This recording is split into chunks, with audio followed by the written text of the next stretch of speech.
Measurement, और उसमें unit 1 में सबसे पहले एक्सरसाइज का फर्स्ट प्रॉब्लम है express the following quantities using prefixes. अच्छा जी, ए में 5000 ग्राम्स, बी में 2000000 watt, and C 52 multiply by 10 raise minus 10 kilogram, and D 2 to 5 cross 10 raise minus 8 second. पहले तो पता होना चाहिए प्रीफिक्स क्या है। प्रीफिक्स यहाँ पे क्या है कि जो क्वांटिटीज़ हमारे पास गिवन है, एक यूनिट में गिवन है, इन ये इस वक्त मतलब मल्टीपल्स में गिवन है। स्टैंडर्ड फॉर्म में हम इसे चेंज करेंगे प्रीफिक्स बनाने के लिए। स्टैंडर्ड फॉर्म क्या होती है आपको पता होगा। अगर कोई नंबर गिवन है तो उसे फर्स्ट डिजिट के बाद पॉइंट लगा के चेंज कर सकते हैं। ठीक है, तो पार्ट ए को सबसे पहले हम सोल्व करेंगे।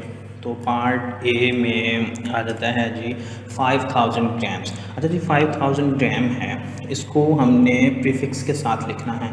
हमें ये पता है कि 1 किलोग्राम में 1000 ग्राम्स होते हैं, जिससे कि हम ऐसे भी लिख सकते हैं। तो जो 5000 है हम इसे ऐसे लिख सकते हैं कि 5 मल्टीप्लाई बाई 10 रेज 3। पहले इसकी पावर हमने चेंज कर दी, तो उसके बाद हमें पता है, जैसे भी मैंने बात की, कि 1 किलो इक्वल टू 10 रेज 3।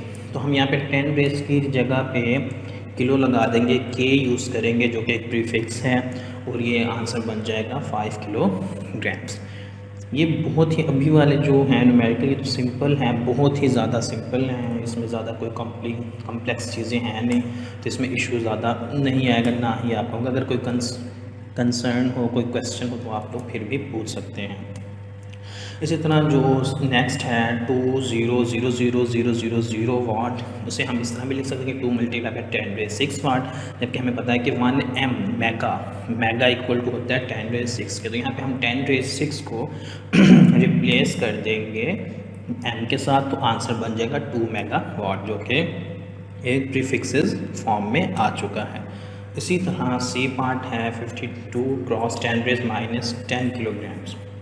अच्छा, अब इसे सॉल्व करने के दो तरीके हो सकते हैं, या हम इसे ऊपर ले जाएं या हम इसे नीचे ले आएँ, या -12 बना के करें या फिर -9 पे लें। लेकिन यहाँ पे एक और चीज़ देखनी पड़ेगी, यहाँ पे किलो का वर्ड आया हुआ है साथ किलोग्राम का, तो हम क्या करेंगे, किलोग्राम को ओपन करके लिख देंगे। आई थिंक यहाँ पे स्लाइड में थोड़ा सा इशू आ गया, 10 रेज 3 भी लिखा है साथ और के भी आ रहा है, तो के नहीं आएगा, ठीक है ना। तो के नहीं आएगा, जब 10 रेज 3 है तो हमने के की वैल्यू पुट कर दी है वहाँ पे, और हमने 52 को 5.2 लिख के एक और 10 सामने लिख दिया, उसे ओपन कर दिया। जब 5.2 को 10 से मल्टीप्लाई करेंगे तो वो दोबारा 52 ही बन जाएगा, सेम चीज़ बन जाएगी। तो हमने उसे अलग करके लिख दिया ताकि हम 10 की जो पावर है ना उसे कम से कम में लें, ताकि हमारा प्रीफिक्स डिसाइड करना ईजी हो, क्योंकि प्रीफिक्स ऊपर भी लेके जा सकते हैं, नीचे भी लेके आ सकते हैं। तो यहाँ पे प्लस में पावर हो जाएगी 10 रेज 10 3 और एक 1 4 हो जाएगी, और -10 है तो -6 आ जाएगा। तो हमें पता है कि 10 रेज -6 किसके इक्वल होता है, माइक्रो के। 1 माइक्रो के इक्वल होता है 10 रेज -6। तो यहाँ पे हम फिर क्या कर देंगे, 10 रेज -6 को रिप्लेस कर देंगे माइक्रो से, तो क्या आंसर आ जाएगा 5.2 माइक्रो ग्राम्स। ठीक है, इसमें उम्मीद है कि अभी तक कोई डिफ़िकल्टी नहीं होगी, ना आपको कोई कन्फ्यूजन होगी। उसके बाद है 2 to 5 क्रॉस 10 रेज -8 सेकेंड। अब इसे हम इस तरह भी लिख सकते हैं 2.25 cross 10 raise 2 multiply by 10 raise -8 second. अब 10 रेज 2 कहाँ से आया है, हमने 2 to 5 को ऐसे समझ लिया 100 से मल्टीप्लाई भी कर दिया है, 100 से डिवाइड भी कर दिया। डिवाइड किया तो 2.25 बन गया, और मल्टीप्लाई किया तो 10 रेज 2 बन गया, क्योंकि 100 को हम 10 रेज 2 फॉर्म में भी लिख सकते हैं।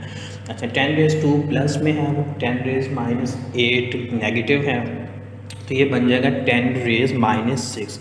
और अभी हमने देखा है कि 1 माइक्रो होता है 10 रेज -6 के। यहाँ पे सेकंड मिस्टेक है, सेकंड ज़रूरी नहीं है लिखना। 10 रेज 1 माइक्रो जो होता है वो 10 रेज -6 के इक्वल ही होता है, ठीक है। तो यहाँ पे आप सिंपली 10 रेज -6 ही लिखेंगे, ऐसे लिखना ज़रूरी नहीं है।